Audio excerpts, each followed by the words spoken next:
Hi, folks. Welcome along to another Cycling 74 office hours. Oh, we've got feedback. That's me. Sorry, carry on. Well, I think that's part of the performance. Woo! uh, we've got AGF here with us, and AGF is a long time Max user. I'm old, he wanted to say. No, because then I'm also dating myself, and I'm not going to do that either. But yeah, OG, Max user, longtime friend of Cycling 74. AGF is a bass poet, musician, writer, facilitator, producer, curator, and I don't think I'm still covering even a small portion of it. I'm old. Antje, it's really good to have you here. Likewise, thank you for having me. I Yeah, hope all the nerds are in the house. Yeah, absolutely. I mean, it's been a decade since I think we last saw each other in person, which actually is almost the anniversary of the Ableton Loop event. And I was just reminded of that recently. So it's crazy. Yep. Time flies. I want to touch base on a couple of things. Like, you know, I know the story about how you got into Max, but maybe others don't. So, would you mind telling us about this? Well, we can compare stories because I don't remember if I really remember. What version? So, What version? so for everyone, I met Josh and Sue back in 2000 or something at Sonar. And I think the first time we met, I was playing on the floor in a cellar with my MPC, 2000 in Barcelona at Sonar Festival. And I was doing a like kind of guerrilla performance. And they showed up and spoke with me. I don't know if Josh would confirm this, but and then we kind of started talking, and then we started talking about releasing my music on their amazing label Orthlong Musorg, which is meanwhile archived, exactly. And so this is how I got to San Francisco. And I'm like from East Germany, so I just came out of the kind of like I was really kind of not really myself quite yet in this new world, in this new international world. So I was like really happy that I got to know Americans. Ooh! And then and then I went to visit them, or I guess I played a show, and then I also was invited to see the Max office, and where there was Josh, and he was nerding out and building it. It was in the very beginning. I don't know if I clearly remember when it was, but also I went to Berlin then. When I went back to Berlin where I was living, I also attended a Max workshop with a bunch of people. I think it was maybe at Podeville or something, like a cultural house. That was the first Max workshop maybe in Berlin. I don't know if it seemed like that. And I was there with a bunch of maybe 20 people, 10 people. And somebody told me this maybe a few years ago back, and I had forgotten about that I took this first workshop. That was actually cool because that, I think, got me at least a kind of little introduction and entry back then. It was very nerdy. And I think personal computers like laptops were just out, like they just happened, like the first Mac. Yeah. The first beautiful Mac just happened, so it was really in the beginning, and I remember in the beginning I was so clueless. I was just looking at Max 9 because I don't have it yet. Admitting, I'm working in Max 8. It's because I can explain, but I was just looking at it, and it's just so much more comprehensive. Like it's so much like it makes so much more sense. I don't know how much it's me or the interface or everything, the time passed, but it's just like a different world. And my English, I didn't speak English yet. Haha. Josh, you probably remember that my English was very shitty. What year was this workshop? I'm curious. I asked a friend earlier if he remembers. He didn't answer yet. Yeah, I don't quite. So personal laptops were just kind of coming out. It must have been 2000 or 99 or something. The first, I still have it. The old Mac, the first Mac laptop was an absolute. I mean, we are right into it. This is what I wanted to talk about, also technology in a way. Yeah, So it's all about that, you know, like, and it's also why I don't update my software at the moment, and like where we went into it. Actually, I have my first studio here before I got that laptop.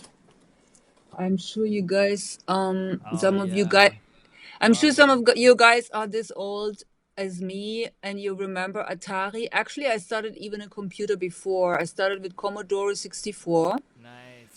like a portable one, Yep. and the sound were called Soundtrack. And that was my first programming experience. So I was already into, but it was more like, and then we went into Atari and Notator and Archive and all sorts of synthesizers. So I was already quite into nerdy things, but Max was definitely Max MSP back then, right? Was Right. a different kind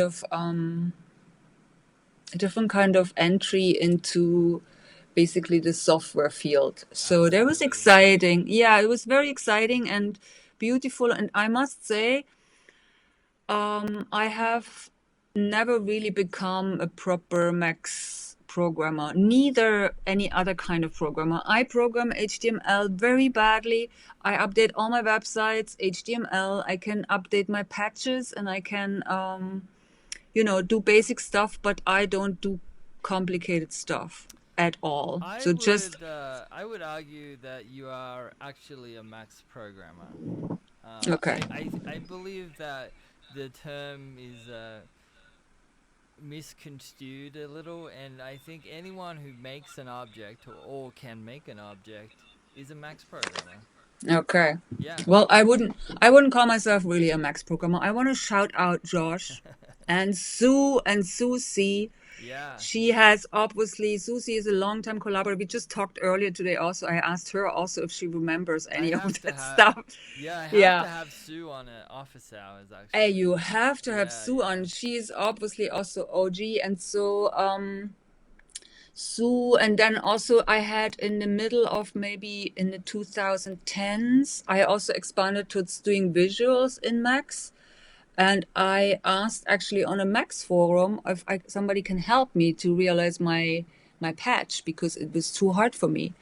And I didn't have enough time also. I think this is something I want to say because I think it's also a lot about priorities as an artist, what you focus on.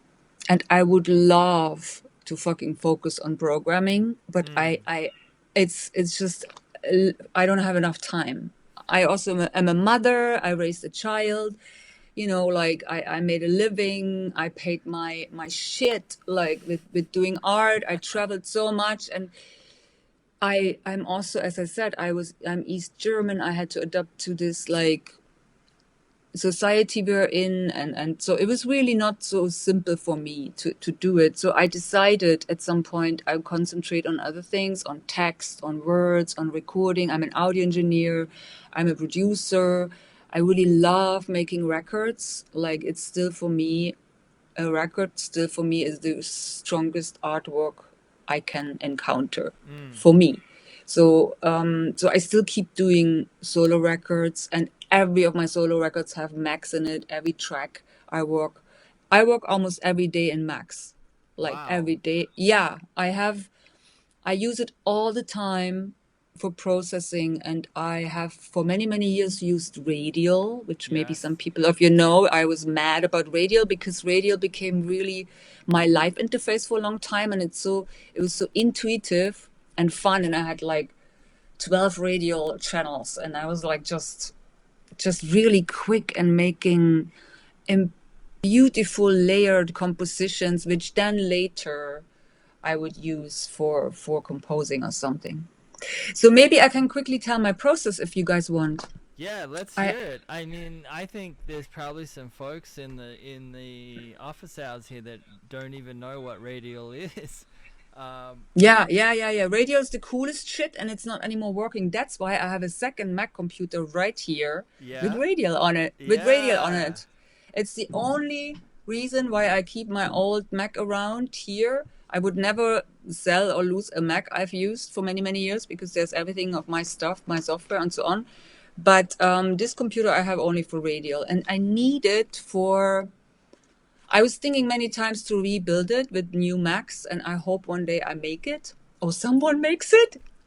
So anyway, it's to me it's a really very intuitive, quick composition tool. Radial. I still love it. But of course, obviously, you can do this in any other Max patch too. And I have a patch since I think at least 20 years, which I think came out of undirected patch. Do you probably guys know that? The undirected patch? yeah. Yeah. So it came out of this, and then I started building it. I started extending it, making my own versions. Also, people helped me in a way here and then. I put different kind of layers and versions and pitch possibilities and blah blah blah in there.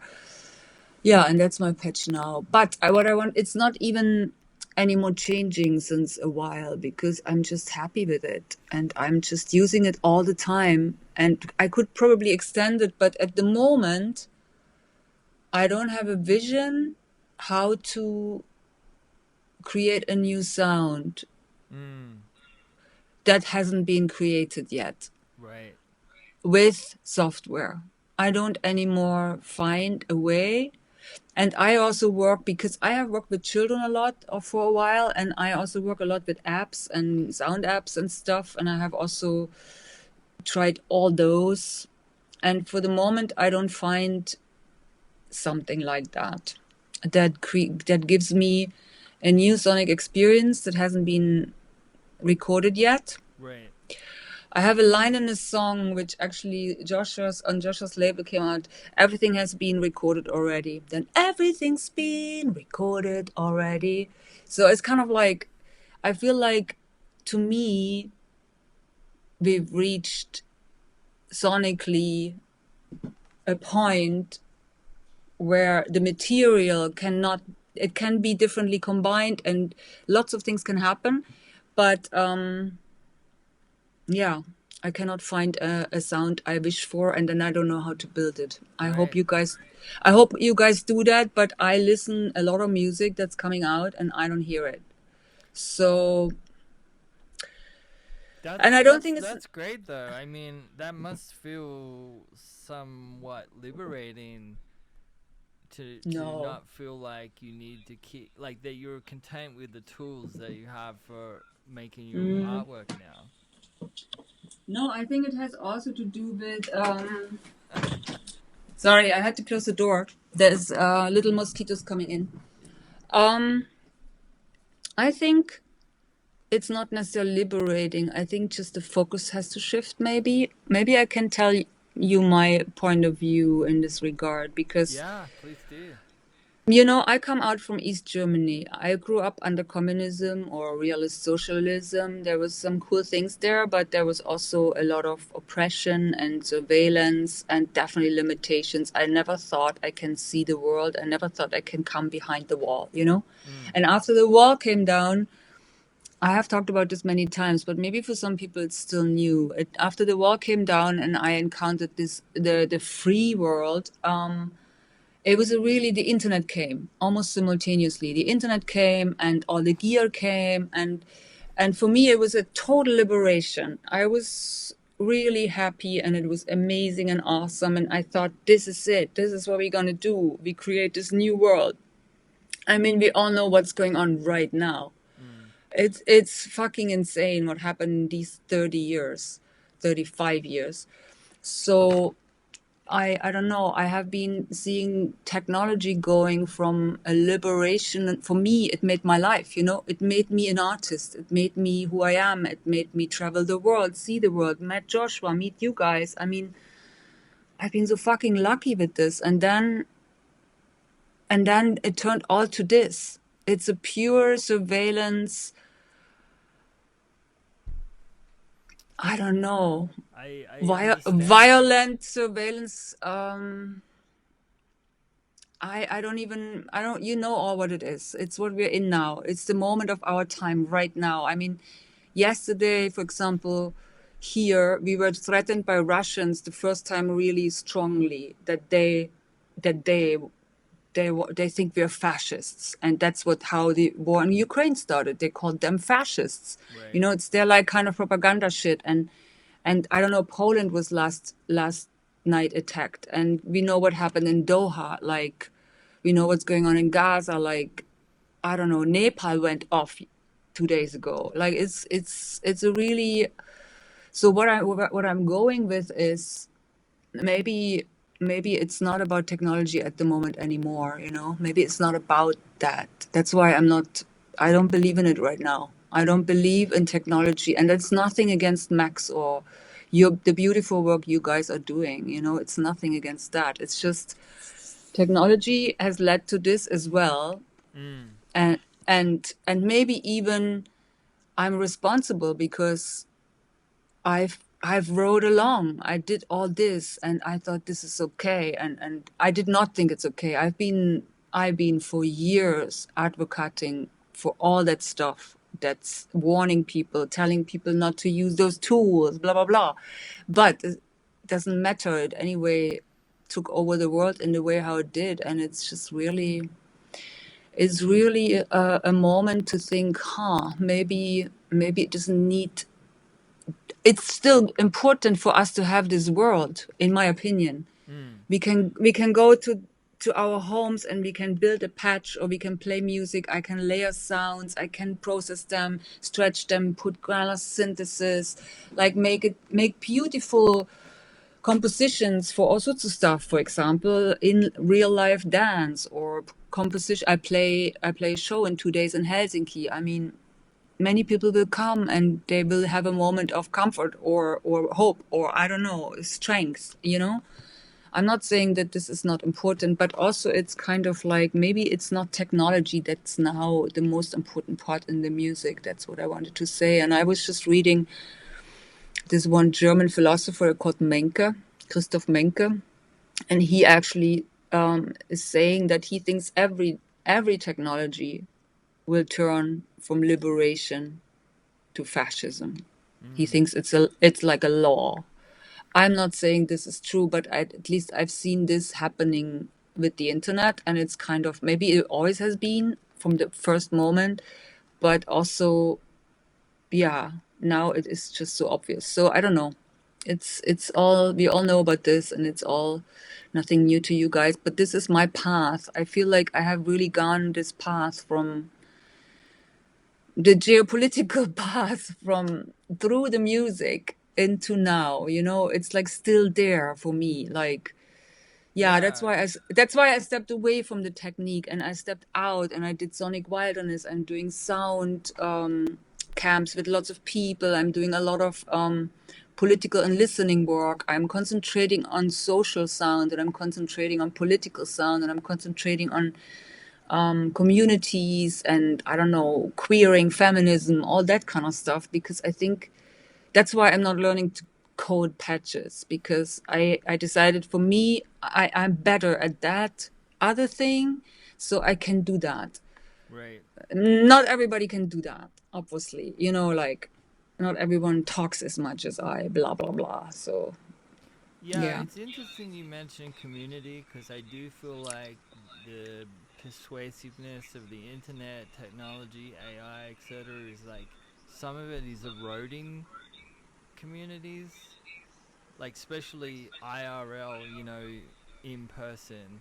I mean, it's definitely I'm seeing in the academic environment, like it's eroding the skills of a lot of future generations of how to communicate in person. It's kind of incredible to see in real time.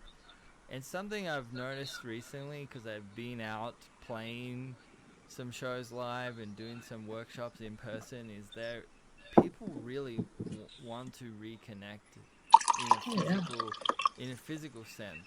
Like I think that the pandemic didn't help us. You know, it just helped the technology become more persuasive, because when we were locked away in our rooms and houses and whatever, like, we relied on it more than ever to communicate. But then it also made us a little maybe shy to get back to being in person and being around groups of people. But man, I have to say, it feels good. It feels good to Yeah. be around people in real life. And Yeah, and I don't know if people know my music, but I have been doing all sorts of kind of music and often used voice as well. And just since the pandemic, I started to talk to people again on stage. Literally, like, my last really amazing show was last year in Berlin without anything. Like, I had nothing with me. I was just talking to people and I was making them hum, answer me. I was just talking at them. There, I put them all in a circle around me, had a light spot there, and I was just directing our conversation, and it was live streamed to radio. It was so beautiful. There was like people from 50 different countries, maybe 300 people. It was amazing. So it's been interesting to kind of step away also from the computer, step away from the technology and say, okay, tech's been great, but now maybe something else is needed.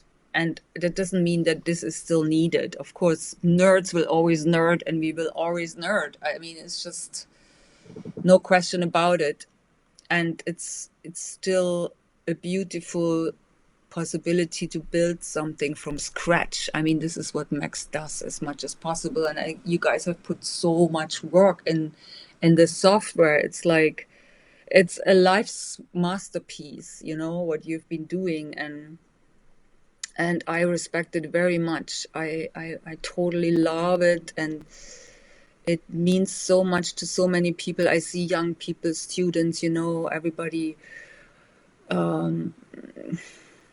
like, so now, because when I started, Josh, there was no schools who would teach Max or anything sound art. You could study jazz and classics, but you couldn't study electronic music. Now, everywhere, like even in the smallest cities, you can study sound art and Max, and it's just crazy. I mean, this is just really a long time that has passed. And in a way, it's very interesting to also look back and compare how the music changed, and not at all. Because some of my records, I feel like maybe it's because I still use the same patch, but I don't think so. I think it's just, of course, my way to make music, but it is also, yeah, it's not changed so much, the music, if you think about it. What no, happened it's socially with like us being in the world.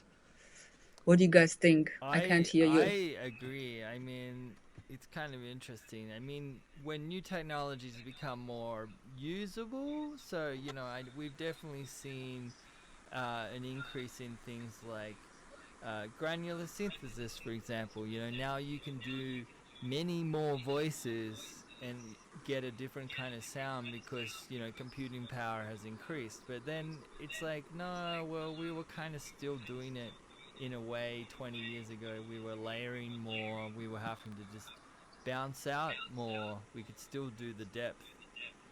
um yeah, it's interesting. Like, uh if you listen to some of those early Ortega albums and then listen to what's happening in like the contemporary young rap trap space of a music right now, you're like, oh, there's a total lineage here. Like, yeah,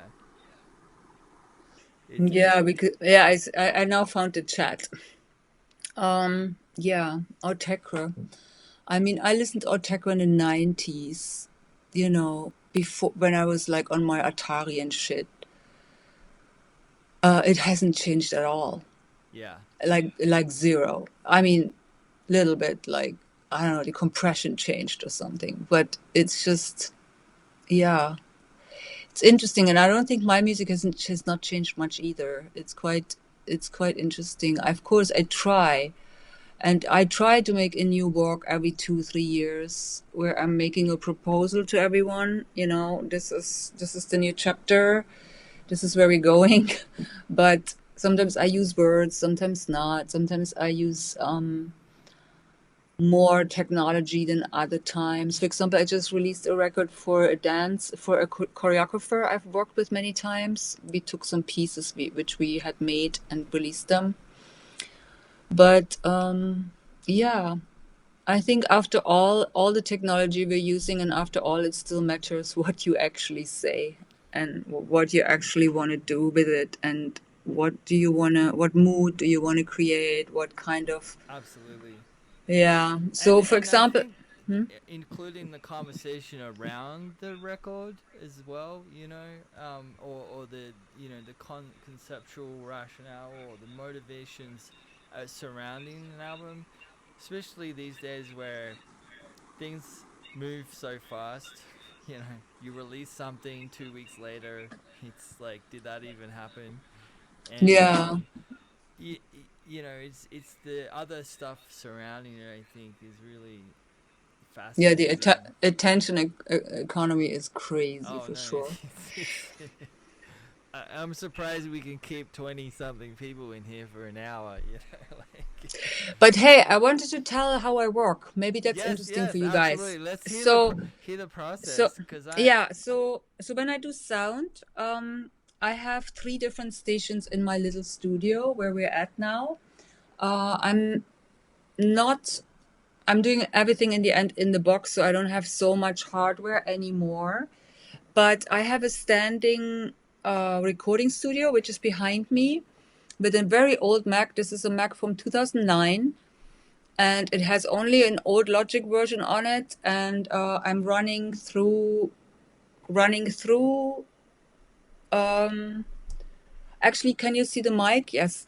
yeah, This is my microphone. It's very important because I do a lot of electric or like acoustic stuff first. I start. My whole music is kind of electroacoustic actually, or sample based, field recording based. So I none of these words matter to me. I don't care what they mean really. It's just audio. yeah, So I do audio, and that's why I also call myself poem producer, because I layer audio, right. and I'm recording a lot of layers first. So I have this standing studio where I go in with the mindset of being completely brain dead, like it's the creation, it's intuition, it's not thinking, it's especially not judging. I record, I take my moment, I prepare it, I'm ready. Of course, if I have lyrics or text or something I want to go from, I of course have to read it, but in a way I really try to be not judgmental, don't try to think. I just want to be. I want to be this like animal, this like life form that's able to express, that's putting out sound. And I use other objects, and I use all sorts of stuff, instruments or paper, or anything I need for the conceptual idea of the piece. But it's the moment where I record and where I really try to be as free as possible and as wild as possible, and as embarrassing as possible and as brave as possible. So I'm recording as bravely as I can, and I'm not judging myself for what's coming out. I just do it, and then I have these like layers and layers of audio in Logic. Mostly I don't even decide a tempo or decide anything. I'm also going through audible, but often I don't even use that. I just run it through it because I don't know, I pretend it has a better sound, but maybe it doesn't. Anyway, so I record these layers, and when I'm done with that, or if I'm exhausted and I cannot anymore cannot add anything to the piece, I transfer it to this, where we are now talking, my sitting editing studio type of place.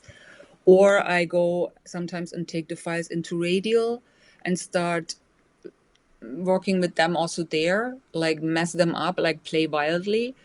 But in the end, everything goes into my editing process here a faster, newer computer with a better version of Logic, and then and then I start editing, and then I work like in a subtractive way. I go through material and throw out everything that's silly, or I'm really judgmental, and then I'm really nerdy and Mm. like I start producing basically, and I throw everything out that's sounds not good or is boring or silly.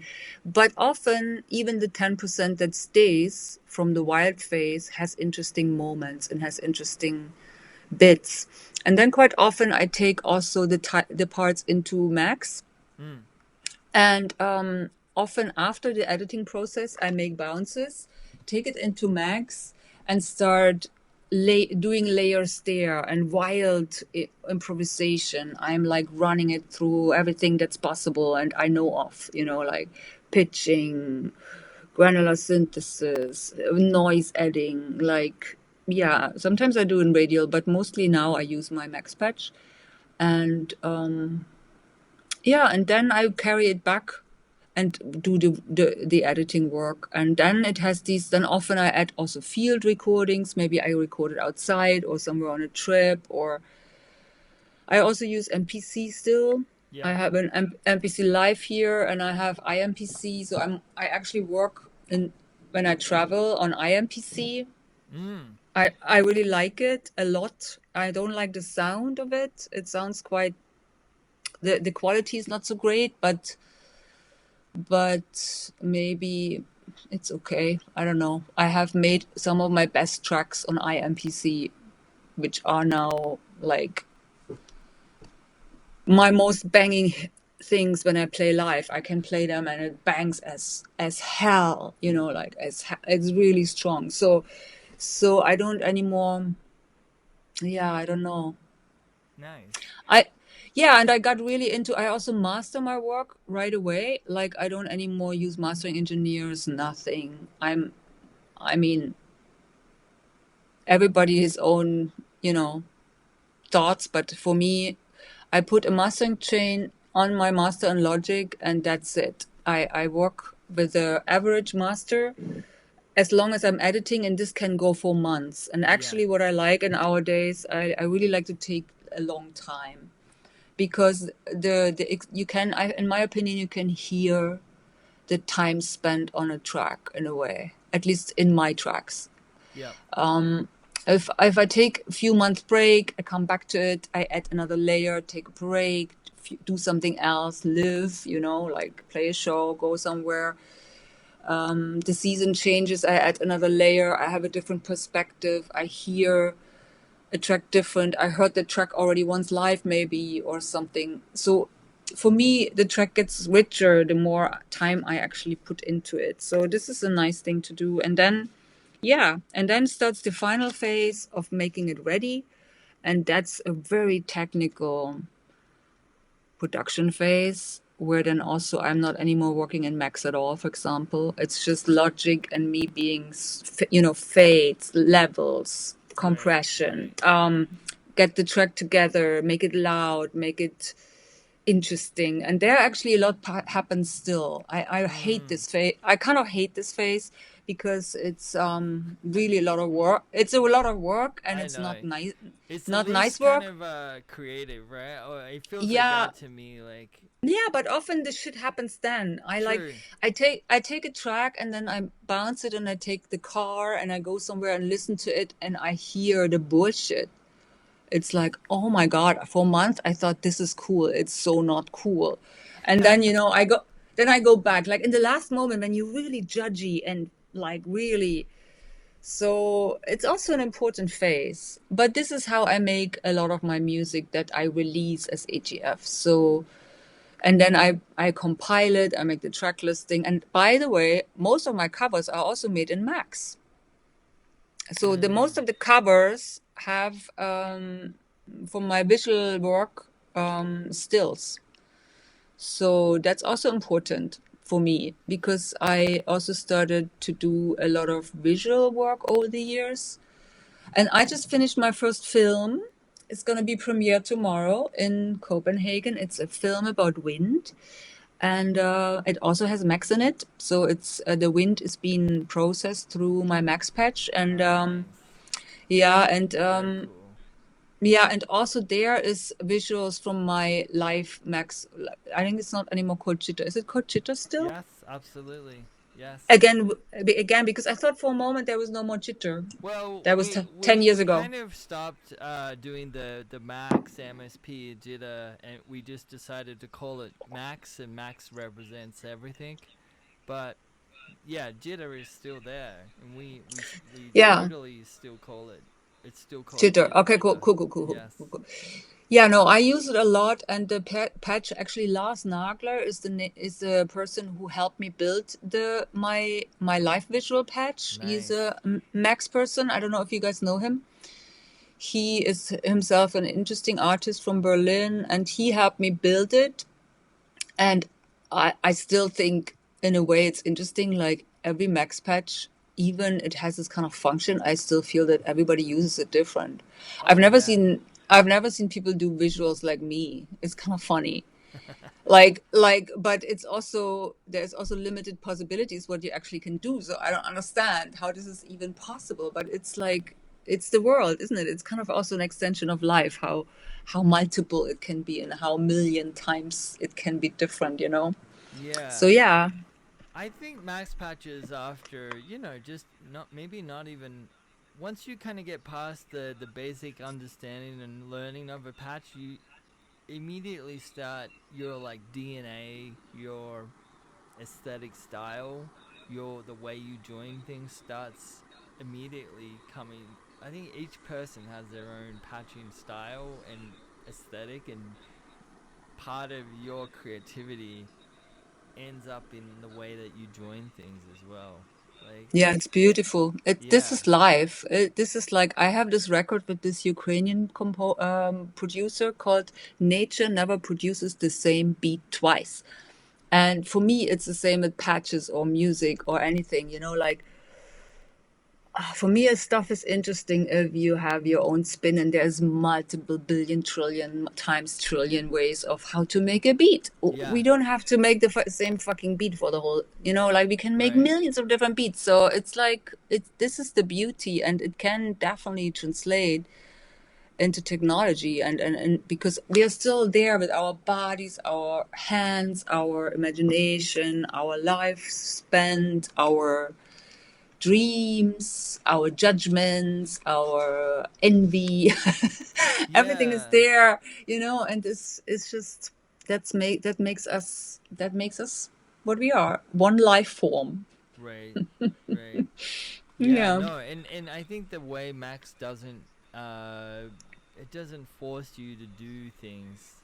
Like you can join, you can make beat, you can do the same thing 20 different ways, and none of them are wrong. Like so No, there's inherent, no wrong. I yeah, mean, no. inherently, that's how you end up with these unique takes on different things like visuals. Yeah, everyone does it differently. Yeah, it's very cool. Uh, there's an organic quality to Max, I think. You know, Yeah. Or actually, I don't know. Is it just Max? I guess so. Yeah. Because if I think about Logic, not so much. For example, also I've never used Ableton. yeah, Although I know obviously Robert, and from GitHub. the start, from the beginning, Mm, you know, like we're the same generation. So but I never got into it, and I'm happy using Max and Logic and MPC and some apps, you know. It's also enough. I don't need to, I'm not someone who needs everything. yeah, I only have also a small VST like selection. I have samplers and stuff like that, but I don't use a lot of plugins either. Like some people have all plugins, whatever. I mean, or try to grab everything. I don't need everything. I just need one thing that kind of like that. I'm not into, let's say, maybe this is also a female thing. Women, I don't know, possibly. gender. possibly. So I don't know. I feel like I don't need to have to look into everything. I can like love. You know, Yeah. I love my patch. I have even a song, My Patch. Okay, it's a love song, but my most favorite patch. I don't know if anybody remembers. It's 20 years old.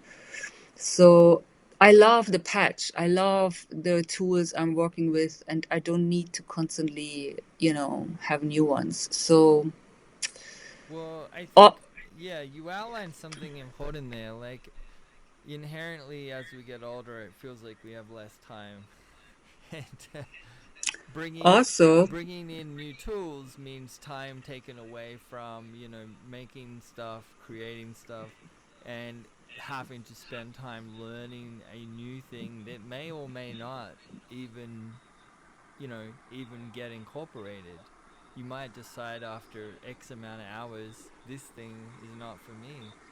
Um, and I've also noticed, like, over the years, when I get a new computer, I install less and less things. Like, I used to be, yeah, 20 years ago, it was like, I have to have every VST. And now I'm like, I just have an EQ, a compressor. It's really simple now. yeah, my partner, I don't know, you guys know Sasu maybe, like, and his music. He just flipped out yesterday because we had a thunderstorm. And we were thinking, fuck, we should be careful, maybe, like electricity, whatever, like fry our hard drives. And so he took out his internet cable and his session stopped working. Everything stopped working. Oh no. And it's just like, what the fuck? Cause Like, the license or something, like, probably, I mean, it was just probably, like uh, some of the plugins don't allow you to be offline. Like, how fucking sneaky is that? I find it yeah, so horrible. So I'm not doing any of this shit. I'm offline when I work, for real. I'm a real internet person. I'm an internet junkie. I'm online a lot, but when I do music, no. No yeah, fucking way. yeah. Like, mainly because I also feel not safe in the internet anymore at all. Like, yeah, that's why I also didn't want to install Zoom, by the way. That's why we are on FaceTime, which That's is, why we're on FaceTime. Fair. No, it's kind of I same but respect that. different. Yeah. It creeps in too. Like, I do recall everyone being concerned about the privacy and the likes of Zoom when it first came onto the scene. I think uh, there was a moment where we were considering not using it within the company.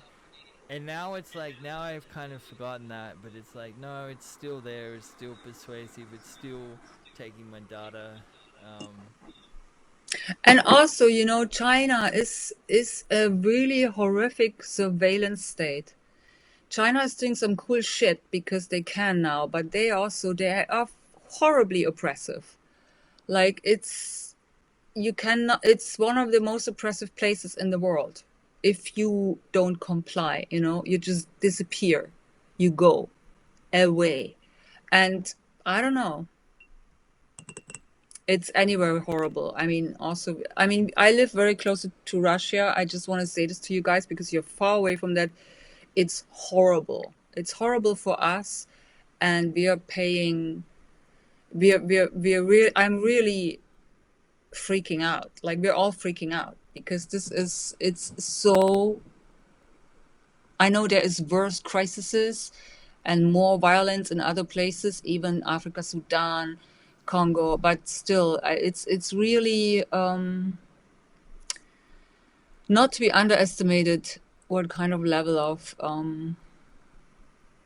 let's say, cyber aggression mm, or surveillance extraction. I don't know what we're going on, and I'm sure AI is running along everything we say. It's like constantly surveilled, you know. And we're constantly surveilled. So I remember in 2008 or something, or 9, I was in the US at the AMPAC with Sue.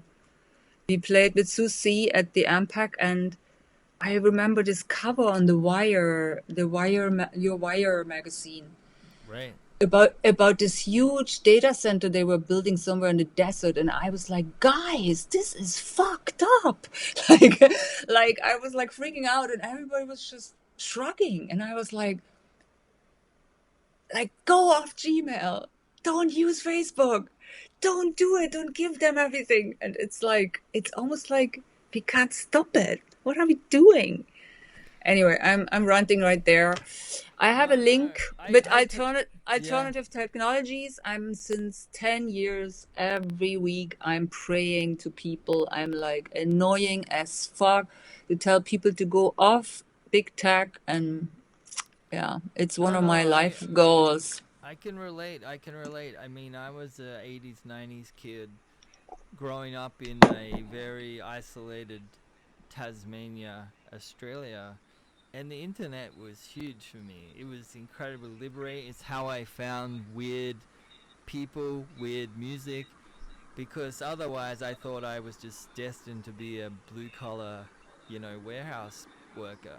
It's, the internet was hugely liberating, and it's fascinating now that 30 years later, after leaving, I'm kind of like longing to go back to that environment where, it's No, we like, can't go back, and we have to take the responsibility now. I think we have to do it, and I have to no, do it. I know. And that's why I have no time for more programming languages, because it's about priorities also. And everybody has different life. Everybody has different moments what to do. For example, I raised a child. The child is already gone. I have enough time again. But what do I want to do with this time is my question now. And besides doing my work, which is basically people asking me stuff to do, and I say yes or no, or I can do it or cannot, it's also what am I going to do with my time? What can I do? What's important? And Right. and this is really, yeah, this is in my mind a lot, and I appreciate everyone contributing to this. And I don't know. Right. Yeah, these are important things to think about too. I think, like what do we do later in our lives and careers? How do we help others around us?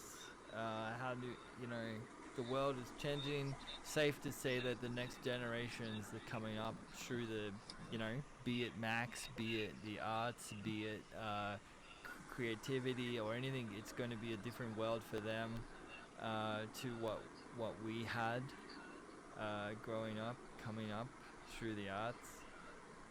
We've seen it fundamentally change in the last 10 years. Music, music's value has just increasingly less thanks to things like Spotify. Uh, yeah, and even touring now, and even, all of those, the diminishing returns, because all of the festivals are owned by conglomerates now, you know. Yeah, and this is not just a festival; it's also even traveling. Traveling, yeah. Is No, crazy it's now. I gotten mean, really. And yeah, speaking of surveillance now, it's like exactly. the level of surveillance, even going on a domestic flight in the United States, is kind of creepy. It's There's creepy now as this fuck. Yeah. real ID thing, like, you know, it's it's on another level, and Mm. you're right. Like, I have done a little travel this year, and it's physically harder than it was 5 years ago, due to the amount of you know boxes you need to tick and things you need to fill out, and yeah, Surveillance, basically. yeah, it's all in a sense, yes. And how we have complied to this is just crazy. Right. And it gets introduced in ways. It's like, oh, it's safety. It's for you. It's for your safety. It's interesting. No matter how much TSA goes through my music equipment or checks people's bags, I don't actually feel any safer on the flight. Funnily, No, you no. know. Oh my God. I mean, what you guys are going through in the US, let's just not even talk about it. You Oh know it no, I think yourself. we can it's even so abusive to just face it, but like it's nowhere really different, and I don't know, something has to happen. We have to hold together, and it's definitely amazing that you guys built this software. I'm grateful. I'm grateful that you guys also have. I mean, we can talk about the politics, of software, or the politics of a tool. Like, for example, I have in the last years more and more thought about music as a technology, as in itself, or the song as a technology, or even our body, our hands, our voice, the voice, like the language, like all, you know, like rethink technology also in that way, or social, also think about social technologies, think about technologies that are not code, like it's like it is equally important to constantly, and you guys have a community, and you're building this global, in a way, what I really like about it, like, for example, I was just working with people from India or people from Kenya. Yesterday, I released a record with a Nairobi producer who's working with Sonic Pi. I mean, what I like about these music softwares, yeah, it's like, this is cool shit. Like, this is cool that we find a language that also, makes us meet on another level, like on a level that's the same. Like when I work with an artist from Kenya or India or Vietnam or wherever, we're working with the same software tools, it's beautiful. Like we have so different lives, so different, whatever, race, class, gender, inside, outside, like, where we come from. Like it's so different conditions we are encountering a tool with, and then we still are able to make music together. This is fucking beautiful. So I appreciate the work you guys do, and this is important. What's that? You mentioned Sonic Pi, and I thought it was interesting. Yeah. I know it. I know Sonic Pi. I think it's very cool. There's an artist, DJ Dave. Um, she she's making some incredible stuff. But yeah, you're right, and it's interesting how politicized some of these tools are as well. No, but we have to. I think it's a good thing. We should think political. I mean, this is at least my point of view. That's why I also make this I made my exhibition platform. I posted it just in the chat because I started maybe 5 years ago this exhibition platform called Rec On, which is focusing on political listening and political sound. And I do think we should think politically about what we do. That would help, Right. like make more decisions connected to our survival or to our integrity, to our spine, to our what, it would help. So I'm thinking political analysis is actually quite good thing to Yes. do. Yes. I'm not talking about being a politician, that's something else, Right. but Right. like Right. a political understanding of ownership of all these things. This is a good thing. And I must say, I even have I'm grateful that I grew up with commies in that way, because I was basically breastfed with Marx. And like Right. this sounds maybe weird to you guys, but I was taught Marxism in like kindergarten. So this is not a bad thing. This is a good thing if it doesn't lead to oppression and what it Right. led to. Right. But analyzing exploitation and analyzing ownership and power structures is very important. So I think this is something we should always ask ourselves as well. And Absolutely. I mean, I can't. I don't know how. I think we're all seeing how well the capitalist economy is working for us in the free democratic world right now, where all the money funnels to the top. I mean, we're looking at probably going to see our first trillionaire in the world in just a matter of years, and that's kind of frightening to think that one person can amass that much money and inherently amass that much power, as we saw with the politics in the US. It's frightening. Um, yeah, yeah, it's a big mistake. And you mentioned about music and art being political. I think we've also seen with the United States recently how I found it interesting that one of the first things that Trump did was to take all the money from the arts, to immediately rescind all the grants to all of the, from small, very small places to very large, because they know that artists are free thinkers, and that's, they did that before they even started ICE, you know. Yeah, or science or anything. Yeah, Yeah. they went for the No, arts it's almost yeah, first. yeah. So No, you guys are so underfunded. I mean, this is also being an really, artist is yeah, political in itself because, yeah, yeah, you know, especially right now. yeah. Yeah. But for Um, example, here in Finland, we still have even billionaires who give billions to the arts every year. right. We have a quite hardcore redistribution I love. taxing system. Yep. Hello. So it is possible. It is Yes. in Yes. theory, it's possible And to yeah. to organize redistribution of wealth. I mean, it makes no sense for a person to have so much money. So it doesn't make any. It's just it's kind of psychotic in a way. So I don't know how it can be redone, but it's just really spiraling up in your country. It's I'm very completely sorry to say. problematic. I Yeah. mean, when you have so much money that you think nothing of spending 300 million to support a candidate, that's problematic. Like, you clearly don't need that money, so why isn't it being distributed to other people, to arts, to facilities that can help Yeah. others? Yeah. Yeah. Yeah, I think. But But yeah. logic is not there for many, and yeah, I don't know. I'm very thankful, like Joshua just said in the comments, like, we have such an incredible community, the Max community. It's honestly incredible. I can't believe how good it is, how supportive everyone is of one another, and these communities, environments, they're just, I think, priceless and going to become even more valuable in the future.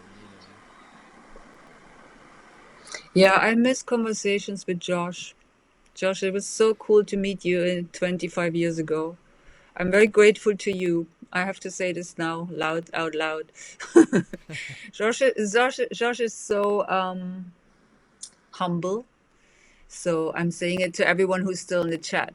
Josh is awesome, and so this is appreciated. Like you Yeah. really, you're doing good stuff, and everybody. I don't know you people so well. Otherwise, I don't know you so much, Tom. But like, it's great stuff you guys doing, and I'm grateful. I'm happy. It gives me hope, and I don't know. At least that we have. At Yeah, least I that we mean, have.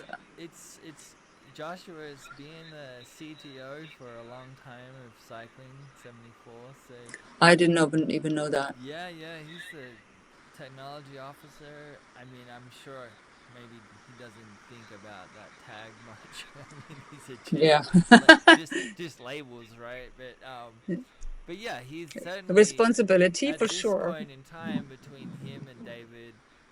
Joshua's definitely kind of helped shape the path of Max significantly over the last couple of decades. Sure. And at this point in time, most of us have been around for decades. We're a bit like a big. I mean, David likens us to some kind of artist collective more than a company, actually. Which was something he told me that a few years ago, and I thought it was really interesting that he thinks of us more like an artist collective than a company, and I think that's where cycling is pretty unique. Like, even though Yeah. some people have been around longer, some people it's we don't have a lot of hierarchy. There's a lot of independence. We're all working to support Max, and inherently we spend a lot of time supporting the community. Yeah, but it's also that it's also not only you're a collective. Yes, you are a collective, but also you're also people who take responsibility. You cannot forget that. Right. And that's what I guess George. I don't know actually the company structure anymore. I haven't followed so much, but this is not to be underestimated. The person who is actually, you know, filing the taxes, paying the shit. It's also important. And I don't think that pure collectives without that kind of real commitment, you know, shit doesn't work. I've done a lot of Right. organizing. I've done a lot of networking. I work with Female Pressure together. It's a feminist network. Yep. And there's always people behind who actually do the utter important basic work. And sometimes it goes a little bit under when people idolize collectives or Yeah. communities. You know, it's like a community only stays if somebody is constantly there, and maybe it's financed, idly it's financed, or somebody is exploiting him themselves. Like it is also a political thing to analyze these kind of structures and think about commons in that kind of way. I've been thinking a lot about that and lately the commons in music, because now that music is like freely, everything we do is freely available to everyone mostly, you know, like we just have it, we upload it and it's out there and everybody can rip it or whatever.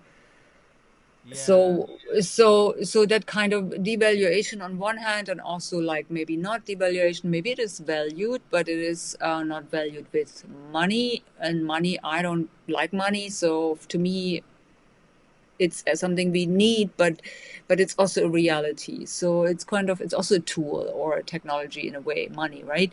So it's kind of interesting to me to think about these structures, how we build communities and how we build something you have as a product, but it's also more than a product. It's actually education. It's something people can take on anywhere on the planet now. I don't know how much do you have also mobile version? No.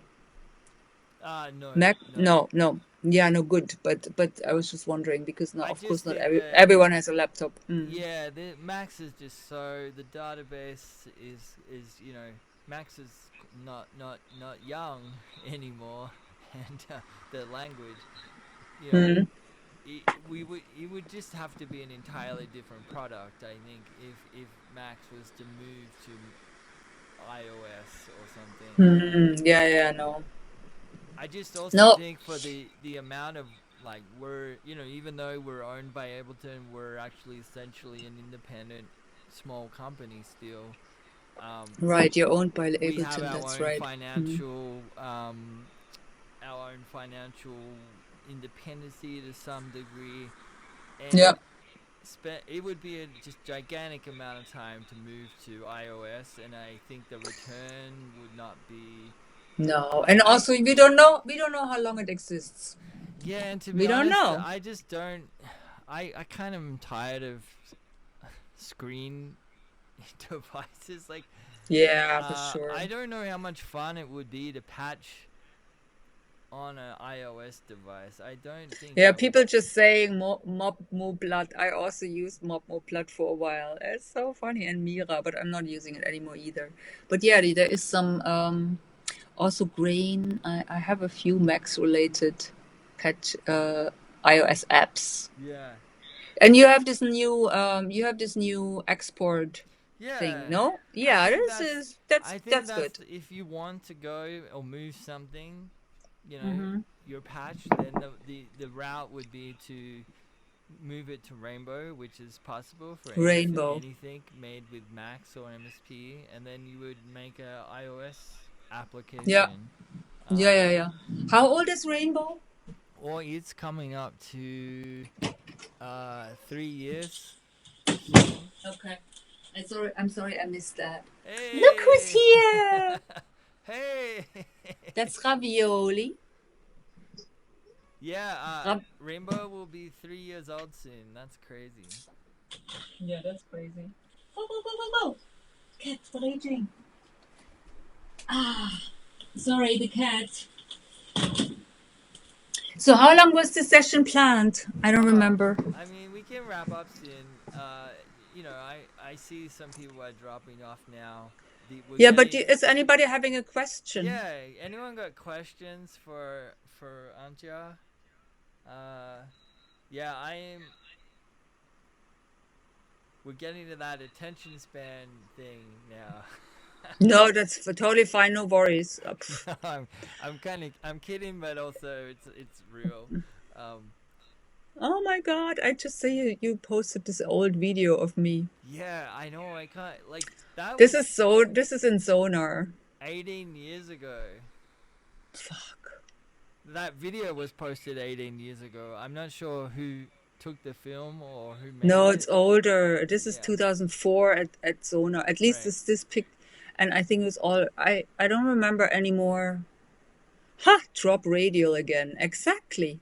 Jill, is this Sue's Jill? No, Eh, this is Different Jill. yeah, what Sorry. this is Jillian from Cycling Ah, 74. Jillian. Okay. Hi, Yes. Jillian. I didn't know you yet. I'm just going through the chat. Oh my God, so many messages. But no question. Okay. Well, that's fine. I talked a lot. Yo, I think this was awesome. I really appreciate you spending some time here, and I know you and we exchanged short messages a little bit back and forth on Mastodon, and Yay. I do. Everybody come to Macedon. Hey, Yeah, where are you at? come and hang out in Mastodon with us. Oh, Tegra is there. Yeah, Sean. Jean is there. Yeah. I love. It's so beautiful right now because there's nothing, no ads. There's no, it's very candid, and no, everyone's very respectful too. Like I think it is pretty incredible that Sean's so openly there and hanging out and happy to answer questions and stuff. Uh, yeah. We even had a fight there once. Really? It was pretty cool. Who, Anyway, who not a was that fight. between? An argument between Jean and me. Oh, Yeah. No, it's love not a it. fight. An argument. Anyway, somebody asked a question, so I'm going to answer it. Go for it. Would you drown into jamming tunnels with your patches? Oh, that sounds so poetic. What do you mean? I don't Quite drown? understand that question. Is but this a drug phrase, like drown? Is this drug related? I think is would you be down into jamming tunnels with your patches? I don't What do you know. mean? That sounds cool. Yes, I'm down. But you mean like,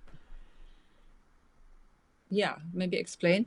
Then there is one interesting question. Could you unpack your thoughts on the editing phase of developing your work? The editing phase. Yeah. Well, I have some kind of vision for a track in a way. For example, I'd kind of decide a little bit beforehand when I make a record, for example, or when I make, for example, now I'm commissioned to make a beat for a compilation, which is so awesome. Nobody ever asked me my beats, and I think I do really funky, freaky beats. But anyway, somebody asked me, and so I'm making it. So, of course, I focus on the beat, innovation, kind of. But for example, when I make solo record and I wanna talk, like convey something, like share something from what I think is important, I have some kind of like conceptual idea about what the track has to contain. So I'm really almost like a filmmaker. I'm building a world into the track. So a lot of the recordings that go into it, they're making the world. So they're making the background, they're making the interior, or like whatever stage design, not like that, but like in a way, like imagine like a auditory listening world, which is contributing to what I want to say. And if I use voice, I obviously center the voice a lot, but also sometimes I fuck up the voice so bad in Max that it's just a texture or it's just a rhythm that stays.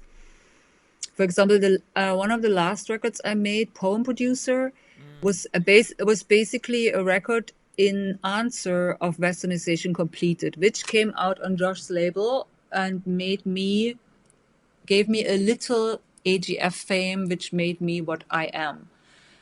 this artist being able to travel around the world and do music. So I'm very aware of that and I'm very grateful to that. And this record was really important because I kind of borrowed from hip hop, kind of like a technology, what rappers do, but I'm not a rapper and I would never appropriate that music. But I was inspired by the honesty that rappers, okay, they're not necessarily any more honest, but like, you know, they come in and tell their story. And then I'm that guy and I'm so cool and I'm like that and I'm bragging and I'm like whatever. And so I was like thinking, coming from East Germany, I'm going to tell the story like that. And this is how I got into. And so now 20 years later, I made, or 25 years later, 20 years later, I made this answer record, an update of what is now. So I was just really focusing to actually respond to this old record. And so I had a very clear focus on responding of some of those themes I put on Westernization Completed, for example, capitalism or technology or media or stuff like that. And so in the editing process, I tried to carve out this meaning, you see. And sometimes the meaning is told via a field recording or a sound or like kind of almost like a visual sound. And sometimes it's the word, it's the concrete thing I'm saying, but I'm also trying to not say it so boringly how it's been said many times. I try to find a new language. I invent words. I make glitches. And so, yeah, is this making sense? Yeah. And then in the production, for example, when I give classes or like when I teach students sometimes, I show them actually Skin in the Game. It's like Skin Game. It's the second track on the Poem Producer album. It's a very many track, very, very hyper edited piece with lots of silences even, where I even use silence very strongly as an element or like I make something complex and then break it down into very minimal. So it's a proper song. So yeah, I think about if it should be more a track or more a song, more a vibe, more you know, and then in this way I shape it. Is this a good answer? I think so. Well, tell me, in particular, the phase you were saying felt the least, what? The least creative. What's that? Oh, you were saying that the final mixing stage, you know, like when you're in Oh, Logic. the production, yeah. It's like, Yeah, this is a very the technical phase. This is when I I think you said that you hate it. It's your least. No, I don't hate it, but it's very hard. Like I have to, for example, I have to force myself. And nowadays, I do every day only one of these things. Like I get up and I do immediately this phase. Like if I have to finish something, I do this urgently finish thing. And it takes 1 to 2 hours, and that's all I can do that day in this kind of like hyper, because I think listening is so hard work, honestly. I think it's like I was talking to a friend who I made a film with, like how much it takes to listen to a 12-minute composition over and over again. You know, every time you listen, it's like 12 minutes gone. And it's like hours and hours of you re-listening, because you cannot just start at minute 8 and make this edit and then it works. It doesn't. You always have to listen from the beginning to make it really work. So it takes a lot of time and a lot of lived listening, like hyper intensive focusing on the. So this is something I really value these days. And I respect to myself that I'm doing this. Like I'm respecting myself to take the time to really focus only on this bit. It's very hard because the internet, the family, anything, you know, like your body, like what you have to do, like everything is there. And then just really take off this. I'm almost scheduling these 2 hours a day where I do nothing else but do this very focused technical work, which is then leading to finalizing something and being able to release it, because this is the work that matters in the end. Of course, your process matters, your life matters, blah, blah, blah. But now I look back that I made 35 records. I made 40 records in my life.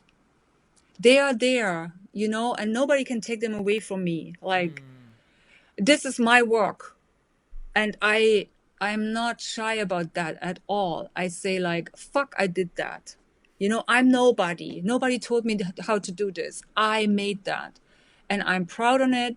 And maybe it's silly stuff. And maybe 90% of it is bullshit. I don't care. There is stuff in there that matters to someone out there. And I know that because they've told me. And so it's like, I'm really proud on finishing something and putting it out there. And I think this is also something I can share to you guys to be brave with. So you know, it's important to build patches and it's important to create these things. And the process is very beautiful and matters. But also finishing something is cool. It's something that is, it is something what you I have one record called Contribution to Evolution. This is how I kind of see it. It's really, this is my contribution to evolution. This is what I do. So, okay, I also have one child, but like in general, my records are what I contribute to evolution. And this is a tiny little, I'm one of 8 billion people, but this is what I do. And this, you know, always multiplies. Like we are like fungi, like we are like, and so I don't know. I think this is the best I can do, and this is my skill set, and that's all I have. And I try to be really, really, as let's say, Wow. integer in as much as how do you say? I try to be as brave as possible. Yeah. You know, and it leads to sometimes silly shit. I have made tracks I laugh about now, and I think, I know it was so silly. But then you go somewhere in Lithuania and you meet some girl who's 18 and she says she's dancing to this track in her final work in her dance school. Yeah. And you're like, what the fuck? Really? Yeah. Like, you're like, what the fuck? Like, I did this, I disrespected my own work because I thought it's silly song now. You know, looking back, it's not a very strong song, but there is someone out there who dances to this track and puts her young life into it for like many, many hours. Yeah. It's amazing. I also It's think, amazing. you know, something I've noticed personally is like you know, I certainly go through phases with my released music where I'm like, oh, why did I release that? And then a year or two later, I'm like, you know what? That's actually, I'm glad I did that. You know, like, and I've gone through those phases with I think all of my releases. And now, you know, it's almost 20 years since my first release. I'm actually, like you, I'm proud, I'm happy that I have this body of work, you know. Because, of course, it would have been easier not to release anything. But I wouldn't have anything. Yeah, it's definitely I, easier, for I would have sure. nothing to look back on. And, you know, it's actually nice to see, because you can see how you've changed as a person. You can see your progress. You can see things. It's a little hard. And nobody can take this away from you. That's the point. Yeah. I'm telling this to all my girlfriends because also many women, they don't release stuff. I'm like, girls, release stuff. Don't be afraid. Yeah. Like, boys release all the time. Like, they're all like everything. Like, sorry. Like, it's true. It's really true. And so I'm like, show what you do. It doesn't matter. You know, it doesn't. And it's really funny how sometimes time works. Yeah. Like, you look back at the record and you think this was a weak output. And then years later, somebody says that fucking saved their life in their little room in whatever. Yeah. You know, and you're like, fuck, wasn't that worth it? Yeah. One person. Yeah. Yeah. Anyway, you know what I mean. I think some of the more recent technologies have made it daunting for some because, you know, you release something. And I understand. You release something, and even whether it sells or not, but there's 10 million different metrics that will tell you this is good or wasn't, or this, and we know that all those metrics now are slanted because of algorithms that they're placing on exposure to. So you don't, yeah. But I think I can see for younger generations how releasing stuff right now might seem daunting and yeah, futile. But I say But this. you know what? I can say something about this. I think we should also be equally creative to how we put out music. And I don't have an answer for this now, but this is something where we've been also fucking complacent and lazy, and it's not okay. Yeah, We have to build, for example, you guys could do that. Like or you're probably doing it with the patches and stuff, but we have to think about that. yeah, How do we have to be same creative as with composition and sound without putting it. yeah. By the way, my friend who was in the workshop in 2000 in Podeville with Andrei Patetsky. That was the workshop, my first, in the year 2000, 2000, in Podeville in Berlin with Andrei Patetsky. He did the Max workshop, Oh, and that was that's our cool. Max workshop. My friend, I remember who I was with there. It's just, he's remembering it since as it was yesterday. I That's love, I amazing. love That's that. amazing. I send you this later. I This love is it. pretty cool. Yeah. Well, There was one more question. Wait, earlier you mentioned that you weren't perceiving a oh yeah. technological way of producing sounds you hadn't heard before. Would you be able to talk a bit more about that? It sounds like the edge of the creative process. How do we know what the next step will be when we push our work in a new direction? Ooh, can you rephrase this for me? It is a good question. They're typing. How do I push myself to the yeah. No, I mean, I live a sound life. Everything is sound to me. Like I really dig deep. I read about it, I think about it, I study it. I think about sound in so many ways, physical, cosmological, like for so long time now. I've been thinking with my partner, who's also a producer, we talk so much about possibilities and what's possible in composition. And it's like fantasizing about it is one thing, imagining it is one thing, but then doing and realizing it is the other thing, and then re-listening to it and actually finding that new sound, that new version. And that is really, really difficult right now, I think. For example, when we started, I don't know if Josh would agree, like when we started years ago, it was a different time, every sound was new kind of in the early end of the 90s, in the early, when I started with Akai it was like really every record sounded new. You were like, what the fuck is that? What the fuck is that? I want that. Like nothing like this I barely ever hear something and think, how did they make that? I always know how they made that. So it's like, it's really, it is really now a phase, I don't know, to push. We try very hard, both, like my partner and I both. It's our work. So we really would like to make stuff that is something for you guys, for like the younger generation, like put something on top, like we like make it vaster, make it stronger. But then again, maybe there is a limit to everything, maybe there's a limit to frequency. I don't know. I think so. I think there's a limit to frequency. Frequency is frequency. Right. What we can hear. I have worked with interspecific listening, like cows and dogs and cats, and they hear different than us, and they hear different frequencies. They have a different kind of perception and time. I mean, sound is beautiful and absolutely fucking amazing, but also has limitations, physical limitations, right? It's like a time-based art. So I don't know if everything is possible with it, if so much more is possible with it. Maybe we reached some kind of,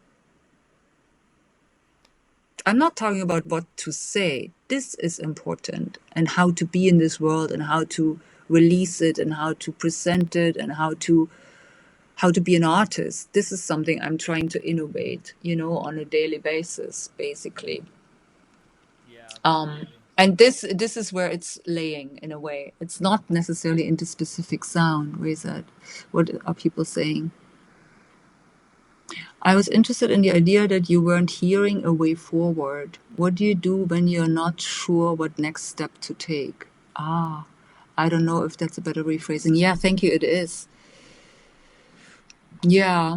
Well, I'm really searching and working on it. So I'm thinking a lot. I'm reading. I'm listening to other people. I listen so much other people's music as well. I listen podcasts. I try to learn from other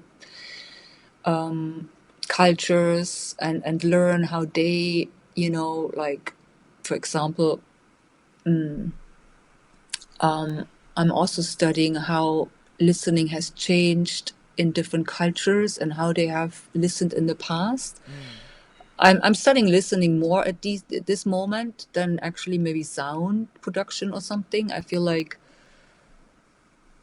maybe I reached my end with it, so maybe it is lazy, but I don't think so. I think I'm just really focusing on a little bit more. I mean, almost like, there's Pauline Oliveros, and there's this kind of like deep listening moment, and then there is this like further, like, how do we actually listen really to the moment of our time, like to the dissonance, to the anger, to the hate, to the bullshit greed, to the gamble and casino capitalism. What does it mean? Like, this is where I go if I need to get inspired. And then I think, how do I respond to this fucking gambling, hacking, stealing culture? Like, and that brings me somewhere, or of course my actual surrounding does that. Oh, cheers. So yeah, I do try to respond to the reality, actually, and to the moment now, and respond to it sonically. I don't know if I always succeed, but I have done a lot of work around climate change or extinction, and stuff like that. So in these kind of ways, I have also made new discoveries. For example, working with the voices of extinct species. I have made so beautiful. I don't know. The record is not on my. It's not on my Bandcamp. It's called Extinction Stories and Extinction Room. Extinction Room. You can probably find it. It's on Bandcamp also. Yeah, I go into nature also. I really learn a lot from the endless creative nature. I live on an island in the Baltic Sea. It's so beautiful here. We have 10 seasons. We have bird migration. We have like frozen winters, dark winters. We have light days, light summers, like constant light. I mean, all these things, of course, inspire in a way, and conceptual ideas like that. Yeah, you're welcome. Very cool. Okay, Cool. folks, we might wrap it up there. Thank you. This has been absolutely incredible. Antje, thank you so much. You're welcome. I've thoroughly enjoyed this. I think everyone who's hung out and stuck around has enjoyed it as well, and you've given us a lot to think about, which I appreciate. It's very nice to not just...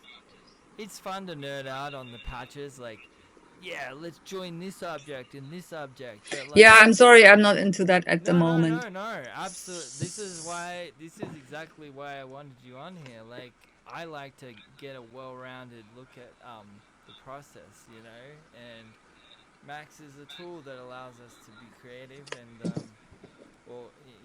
contributes to our creation. And yeah, we've talked in depth about that today. It's been excellent. Thank you. You're welcome. Thank you, everyone, for hanging out. Yeah. And see you guys. Yeah. And come to Mastodon. Come to Mastodon. We'll see you there. And we can talk more.